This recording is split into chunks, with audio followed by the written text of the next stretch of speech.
Hello, good afternoon. My name is Afai. I'll be taking this business environment session.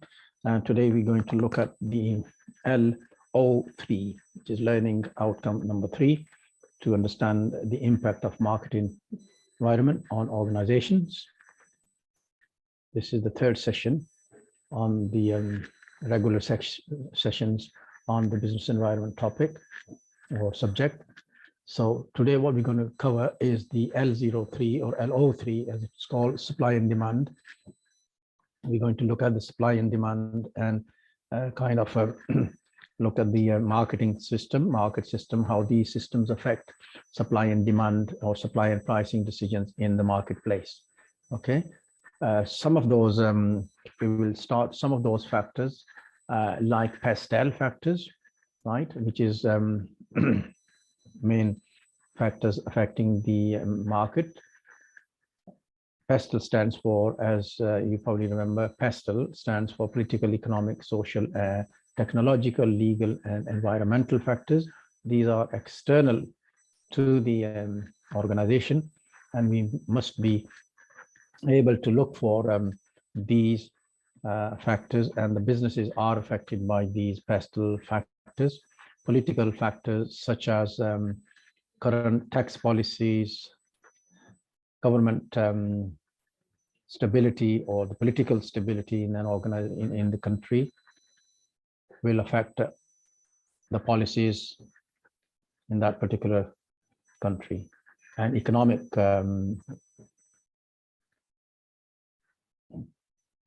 factors like the exchange rate, for example, or the inflation rate, or the unemployment rate, or the economic growth rate in a particular country will be affected if it's an unstable or unpolitical, or there are political changes. The economic factors will affect its outlook towards the world.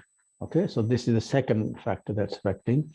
The S stands for the social factors, sociological factors, social issues like the lifestyles, like the growth of population, like the age of population. So if there's an aging population, then the government policies will affect population, like housing, hospitalization, or introduction of schooling, or other targets that they want to achieve will be affected. If the social factors or lifestyles are cultural problems, cultural issues, education, or the sociological age, or whatever is affected, then of course the organization is going to be affected by all these social factors, because the demand and supply of those materials will be affected, and the organization will need to take these factors into account when they're planning for their demand and supplying of goods.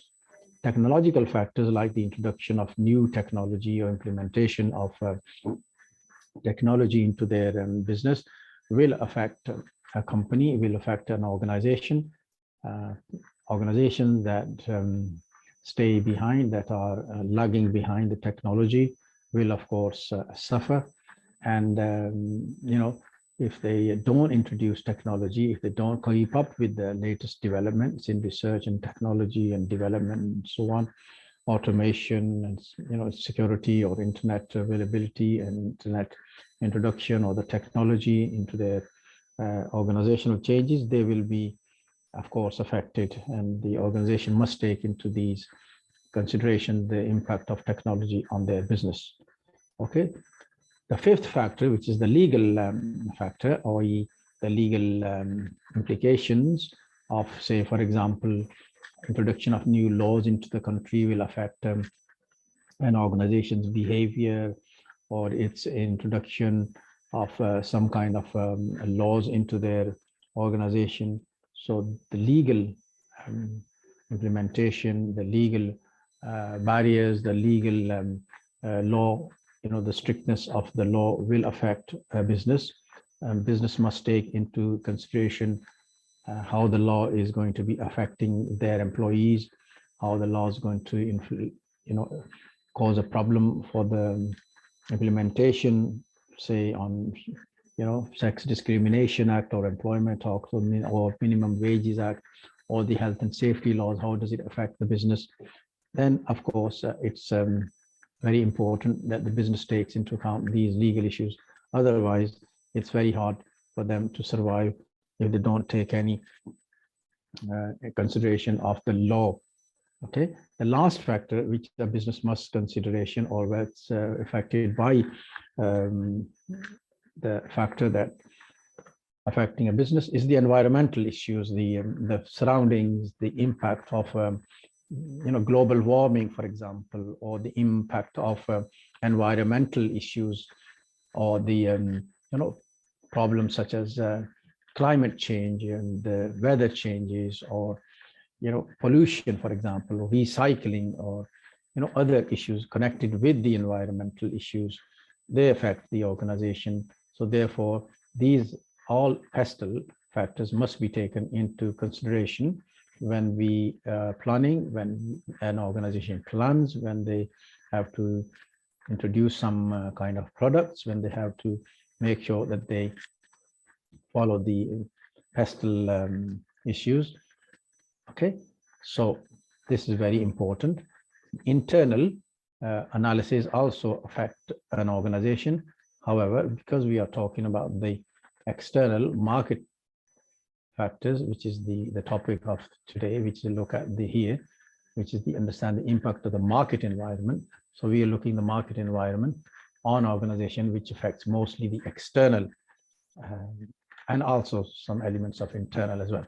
So the market structure, when we're looking at the market structure, is divided into several types of market structures, which is divided into sectors like oligopoly, duopoly, monopoly, and perfect competition. Okay, so let's go through, what they mean, how they work, and how the business is affected by them. When we talk about the price determination on all of these, they are decisions about price. Decisions are made generally by considering the supply and demand and the government regulations and the competitors' prices and the marketing position of the company as a whole. So when an organization talks about the pricing decisions, they are affected by supply and demand and government regulation, competition, and the company's own position.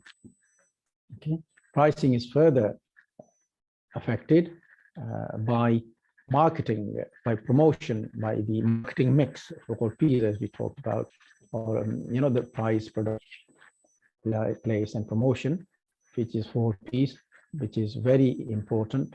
A fundamental importance of the pricing decision is, looking at the 4 P's, how this is affecting the process of determining what a company will get or in exchange for its products and so on. Okay, so this is very important. When we are talking about different organizations structure, when we're talking about the oligopoly structure, or when we're talking about the market structure, the decisions of what to produce, how much to produce, what price to charge, what price not to charge will be affected. So for instance, in the situation of oligopoly, which is which is a system which falls between two extreme market structures, monopoly and perfect competition. Oligopoly occurs when there are few firms in the market, and they are producing similar or identical goods and services. For example, in services like airline industries, when the service is particularly similar to one another, but the firms are a few firms.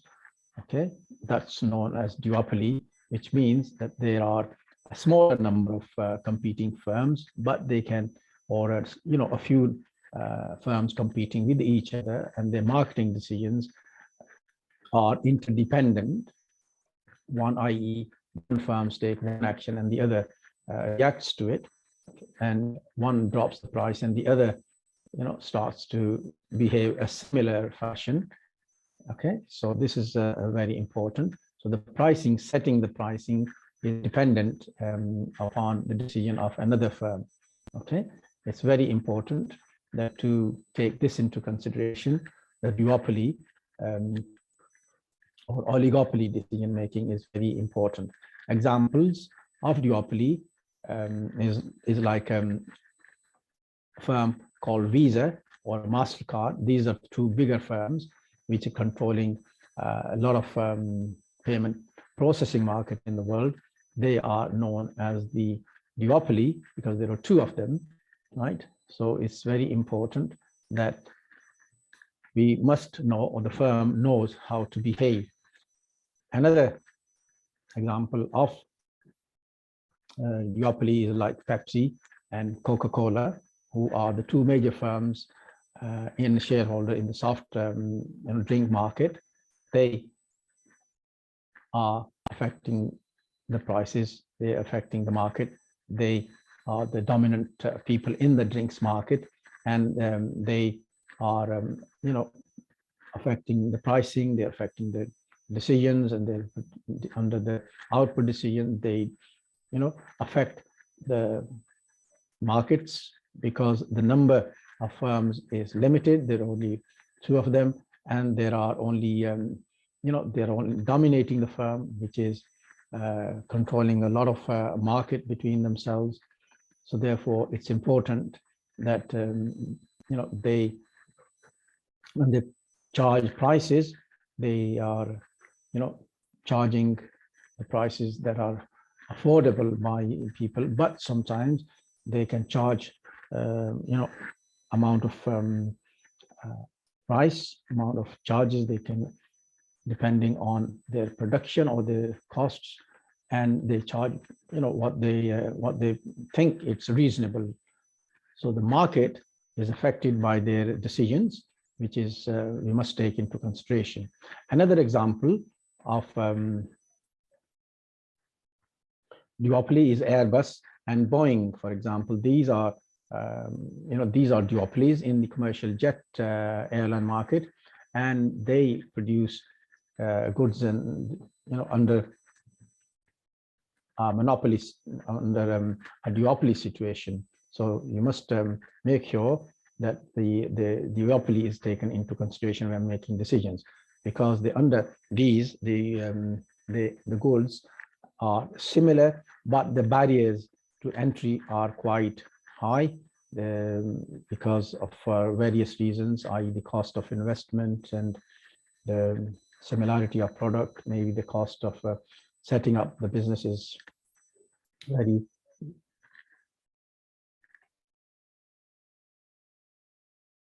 okay.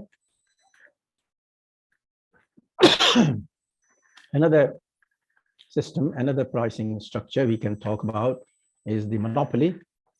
Now, monopoly is where there's on dominance of one particular supplier in the market, and they charge what they like. Monopoly structure is where one organization, where one bigger organization has the whole market towards it. Okay, they control the market. Monopoly market has a market power. They control the market by influencing the market price. They affect the market by charging what they like, because they are one and only in the competition. They can what they're known as the price maker, and they are the organizations who receives a lot of profit from their products. They can supply what they want. They can increase the price whenever they want. They can charge whatever they like for the prices of goods and services. Usually they are charging very high because there are no close substitutes for their products. And because there is only one firm producing that particular product, it's very hard that there are any close substitutes, and the suppliers dominate the market. They charge what they want and they behave how they like, and there's very little things you can do. Why there is a lot of barriers? Because the cost of setting up the business may be quite high. Maybe it's a special area where there are very limited resources, where there are restrictions by the government. There are restrictions of copyright, patent, licenses, or there are a market where it's difficult for new firms to enter because because of various high investment or development costs are high, or it's a very specialist area. For example, areas like gas development or chemicals, or for example, oil production, some kind of area that's very difficult, or electricity production. It used to be monopoly. These days, monopoly has reduced in its existence. The monopolistic competition has increased, but the monopoly has reduced because there are suppliers coming up in the market regarding that. There used to be case on monopoly, right? Monopoly is very important market structure, and we must be aware of that. Market structure also needs you to understand about marginal costs. Okay, it's these are the costs that result from a unit of production, a unit of output, and the marginal cost may come about because of a change in the price of essential raw materials, or an increase in the wage rate paid to a part-time employees, or increase the results from a 1 unit change in the output, whatever. It's a total cost resulting from 1 unit change in output. Then the variable costs, of course, associated with increasing the output is in the short run. Marginal cost of producing an extra unit is linked to the marginal productivity, and marginal productivity is falls when the marginal product, if they fall, assuming the cost of employing extra unit labor is constant, then the extra cost of the additional unit will also fall. Okay, fall or rise depending on whatever the situation is. Okay, so the marginal cost, when we are talking about the monopolist, right, to what extent they use this type of marginal cost to increase output, it depends on their marginal costs, right? If there is an increase in output when the marginal costs are above marginal revenue, or there is a decrease, they can decide a decrease output when the marginal costs are below the marginal revenue. So, okay, so therefore it's very important that we take these marginal costs and revenue into consideration when producing the goods and services. Okay, so it's important to know that. The marginal revenue is a term that you use in economics, whereby 1 additional unit will create more revenue, or increasing 1 unit of production will increase revenue of some kind, and that's explained as the unit revenue. The last unit item sold will be the unit that has been sold to generate for the firm, revenue for the firm. So going on to another type of competition, which is known as the perfect competition. A perfect competition, when there are a larger number of buyers and larger number of sellers in a market situation, right? And the product is quite similar, right? The product is, there's a quite similarity between the products, and there are a large number of buyers, there's large number of sellers. Product is a similar or identical shape or form, or it's a similar type of product. That's known as a perfect competition. Perfect competition. These days, the closest perfect competition, when we are talking about the market structure of perfect competition, the closest it gets is like a stock exchange, and stock exchange, where there's a perfect knowledge, there's perfect product is similar, and larger number of buyers and larger number of sellers in the marketplace. They are very well informed, and the firms are able to charge the buyer a price that is affordable in the competition. Okay, and perfect knowledge, perfect information, flow of information, because of the internet, because of the people have mobiles and the websites, and they can check all the information is available. So there's a perfect transfer of information is available all the time. This type of competition is very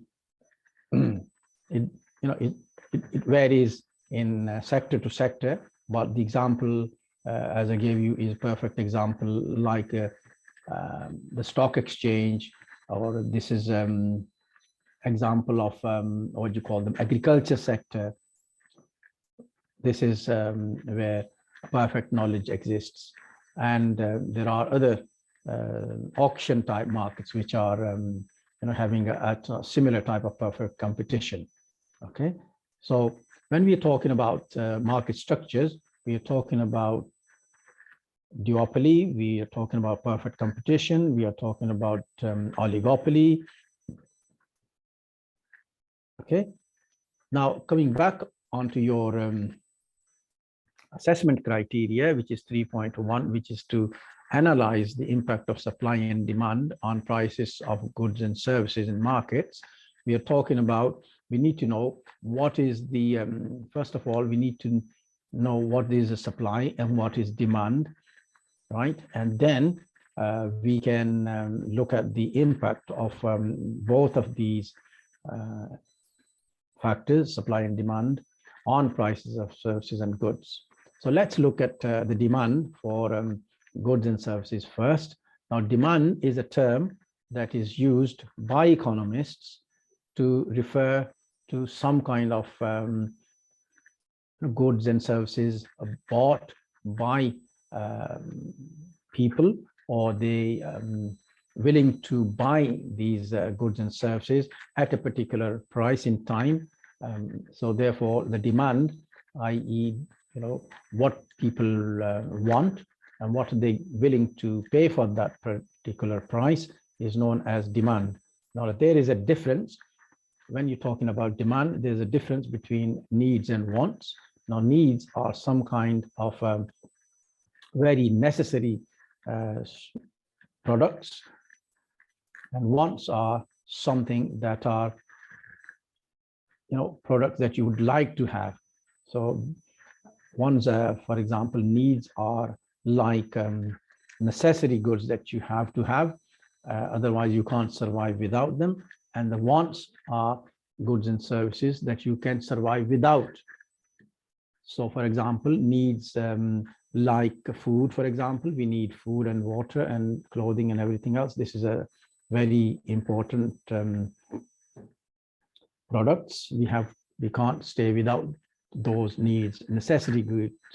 In other words, we have to have food, we have to have those goods, otherwise we can't. So these are the needs. Okay, the wants are goods that we can do without. For example, luxurious goods or goods that are expensive, we can stay without. So therefore, it doesn't affect much of a demand. Okay, demand also depends on what we can afford and what we can't afford. So if we can't afford something, then it has no effect on demand. So you can just ignore that particular factor. Okay, so now let's look at price. Price is something that people are willing to pay at a particular price. What are they going to pay of a particular price for a particular product is known as the price. The quantity demanded is what the people would want at a particular price. So that's known as demand. So the law of demand says that when the price is higher, people will demand less of those goods, and when the price is higher, people will demand less. When the price is low, people will demand more of those goods. So the demand, what we can say, the demand falls when the price is high, and the demand increases when the price decreases. So this is very important law of demand, assuming that everything else stays the same, because the law of demand assumes that everything else stays constant. Okay, so let's look at an example from the market. We are looking at an example from gas. Okay, this is shown in a demand curve, in a demand graph here. So if you can see on the vertical axis, we have a price of gasoline per gallon, and on the horizontal axis, we have quantity of gasoline in millions of gallons. So as you can see, if the price of gas is $2.20, the demand is 400 gallons or 400 million gallons. Okay, when the price falls to $2, then the demand, of course, when the demand falls, or when the demand falls, then that means that we are looking at the increase in quantity demanded. When the price falls to $2, the increase of demand on the horizontal side increases by about another 425. It goes to 450. The demand goes to 450 gallons per. So the demand increases. Okay, so the demand increases from 420 to 450, or approximately 460 million gallons, because the price has fallen. When the price falls further to 180 per gallon, then the demand again increases to $500 million, and so on. So as you can see, when the price falls to $1, the price goes to $1, then the demand increases by it increases to 800 gallons.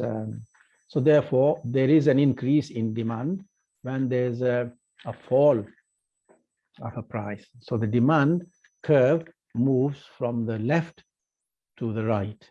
Okay, because there's a decrease, the price is always decreasing, the demand is always increasing. So the law of demand says when the price is high, the demand is less, and when the price is low, the demand is high. So therefore, according to this particular law of demand, we can see the demand rises as the price falls, and of course, if the price rises, the demand will fall, and so on. Okay, so these are very important illustration. It's very important relationship between price and between quantity demanded. It's very important that you should be aware of this demand curve. Okay, when we look at a supply side, the supply means the suppliers or organization are willing to supply particular goods at a particular price.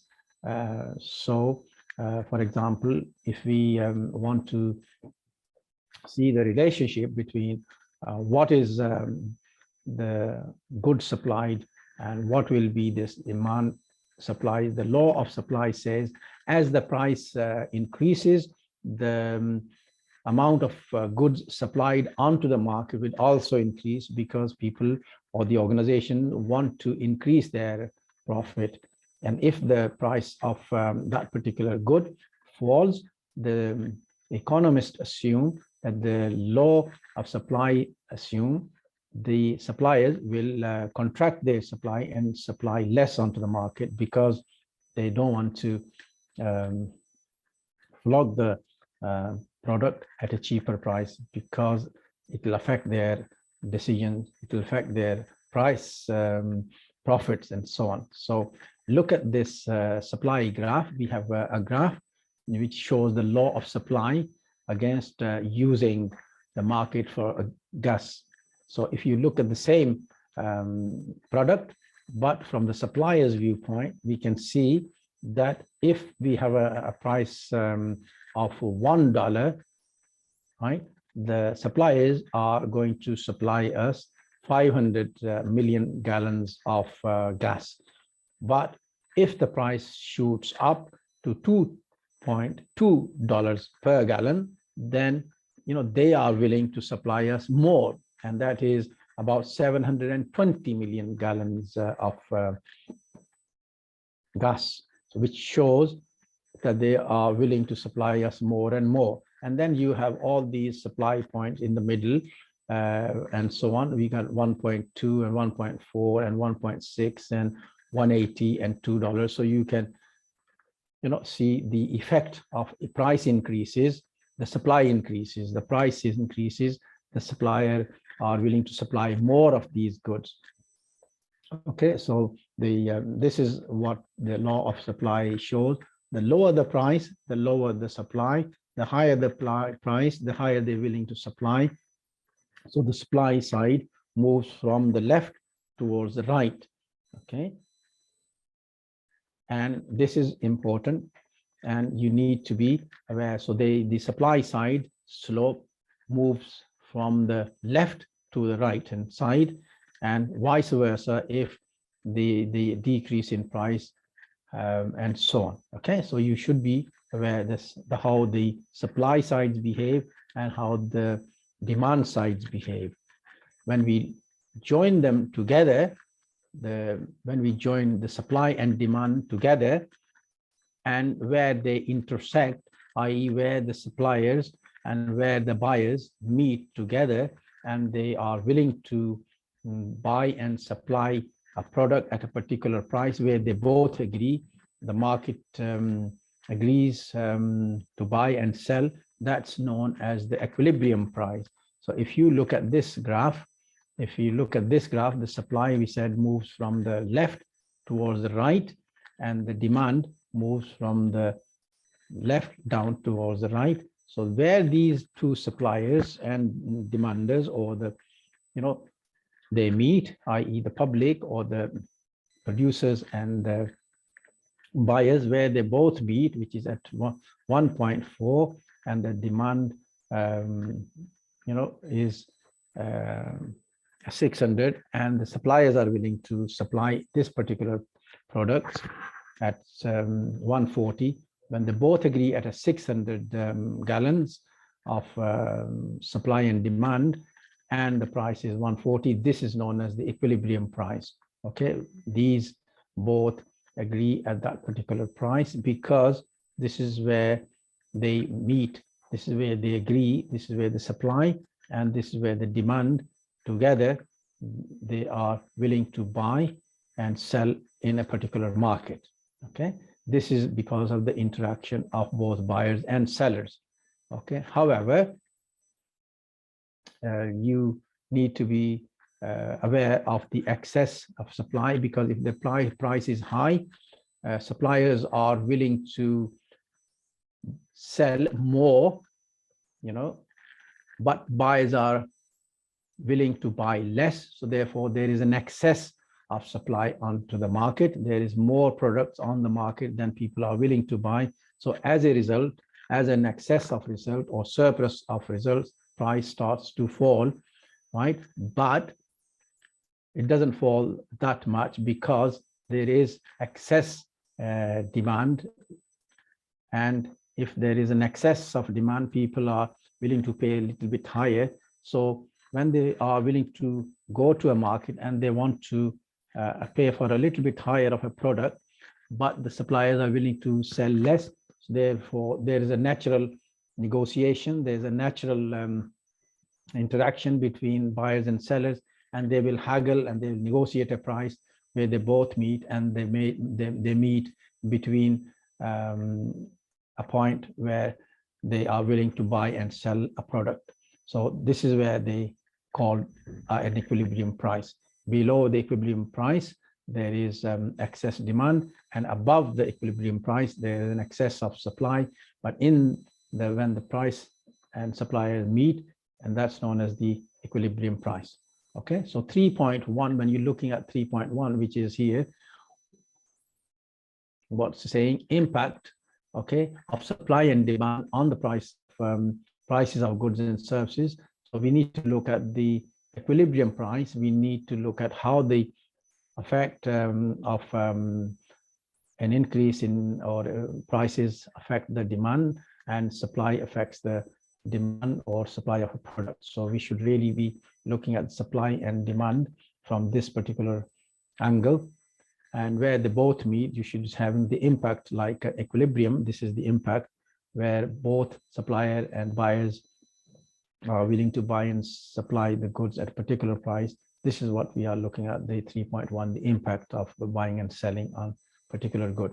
So when organizations plan, they need to see the demand of their product and suppliers, and they can see the effect on prices as a result of pastel, as well as demand or factors on demand. For example, people's rise in income, or people's decline in income, or people's tastes change, or people's habits change, or the government effect of the government policies on people's spending power, right? This is where the demand and supply will be affected, and the organizations will have to look at these factors and apply those factors into the owning, into the producing of those goods and services, right?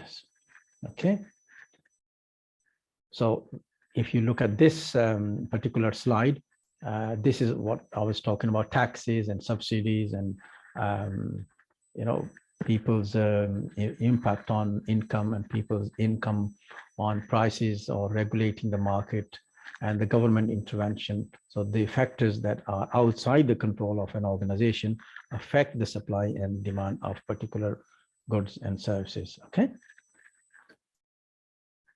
That just to look at the pass criteria 3.1. However, if you want to go for merit, you must look at the response, or assess the response of a named organization to changes in its market. So you're assessing, you're giving an example of an organization which looks at a situation, and plans accordingly, and they take into consideration all or some of these external factors into account when planning, when assessing the when assessing the market situation. Okay, so for example, you can give an example of your own organization. How do you apply when the tax changes in your country, for example, and how would you plan to cater for these? Or when the government gives you subsidies, for example, when the government gives you help towards producing certain goods, how would the supply and demand affect your organization? Okay, so as a businessman, you should be able to look at these factors: how the taxes, how the subsidies, how the government intervention, how the supply of particular materials affect your prices, how the demand of particular goods or products affecting your policy. What type of market structure are you operating in? Are you operating in a kind of oligopoly situation, or perfect competition, or what type of structure you are following? Okay, so this is very important when we look at this. Okay, so going back onto the let me go back to the learning outcome.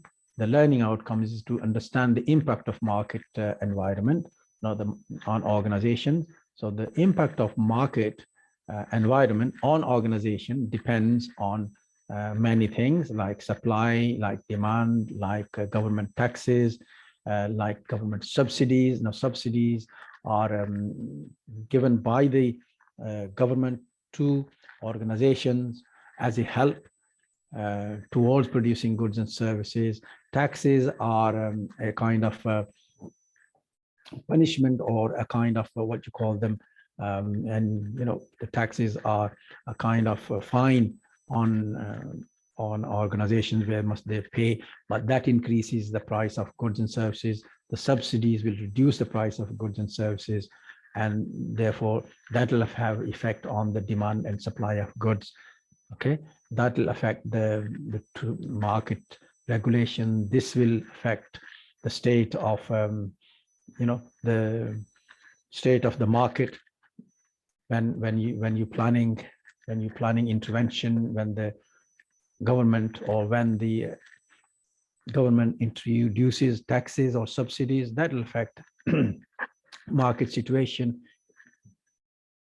So it's important to take them into planning when we are planning. So you need to look at the type of competition you are facing, your type of problems that you are facing. So what type of market structures you are operating in, and the situation of the external factors.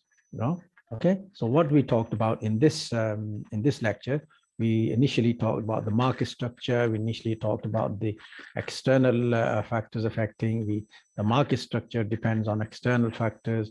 Okay, like the pastel factors, the government intervention, and so on and so forth. We discussed the different market structures, like perfect competition, where there's many suppliers producing similar goods, but everybody has a similar amount of knowledge, or share their information, and the product is similar, and there are perfect knowledge, the price is good, and so the buyers can choose where they want to buy the goods from. Monopoly is one type of organization supplying goods and services. They are there to, what you call them, exploit the situation, because they're all in charge, all in all, and they do what they like. Monopoly is when one producer onto the market and they charge whatever they want. Okay, this is not a good and healthy situation for the market structure.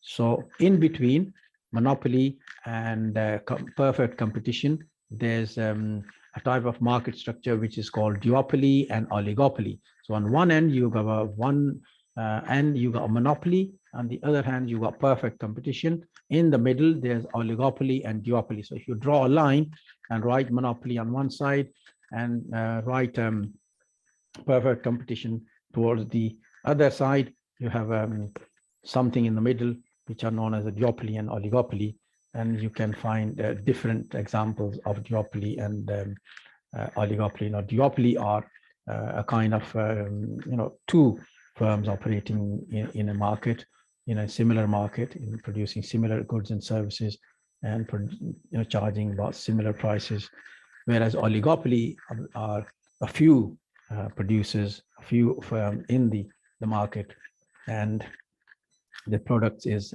differentiated a little bit, but they're charging different prices, but close competition is very imminent there for them, and they behave behind one another. They talk to each other and they behave in a similar fashion. So if one person drops a price, the other person or the other organization, I would say the other organization also behaves a similar fashion. Okay, so their action and reaction type of thing, they copy each other. Okay, like we have a drop in price, for example, one petrol station or one organization like Tesco's, they do drop in price per gallon of their petrol. The other firm, Esso, also tries and reduces their petrol price per gallon. So they're following, because there are oligopolies, they follow a similar type of behavior. We have a similar type of behavior in the supermarket sector, like Tesco's, and we have Waitrose, or we have Aldi, and we have Iceland. So if one firm drops its prices of particular products, the other also follow suit, and vice versa.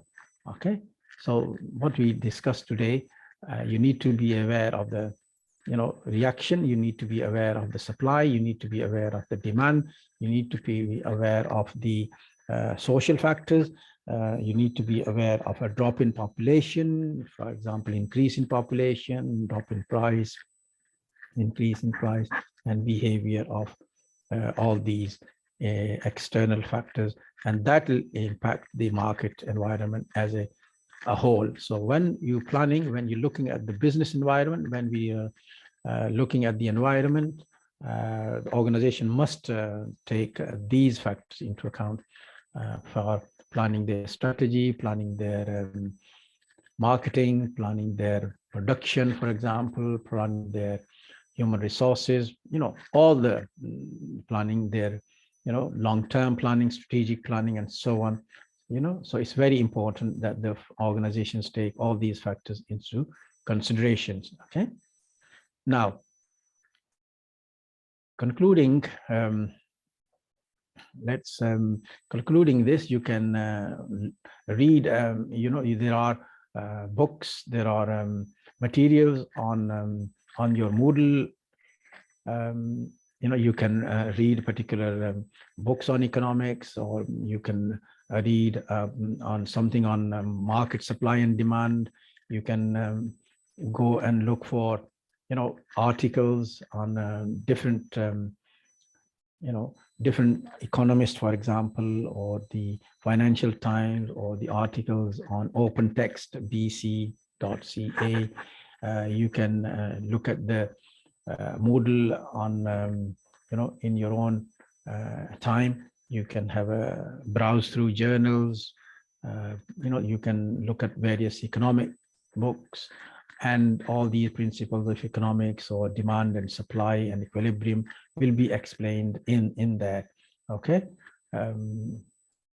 So concluding this, if there are any issues, if you are any problems, you can write on learner work at UK Versity. We can demand, or we have to submit your assignment 2 weeks after the completion of the units. And before submitting the assignment, you try and do some reading, please, and make sure that your references are included, and have access to the Moodle, and read widely into the into the subject, and that will give you a good idea about the 3.1, what we talked about today. Okay, any question? If you haven't any question, I will stop this recording, and I will see you at the next meeting. Thank you very much. Bye-bye.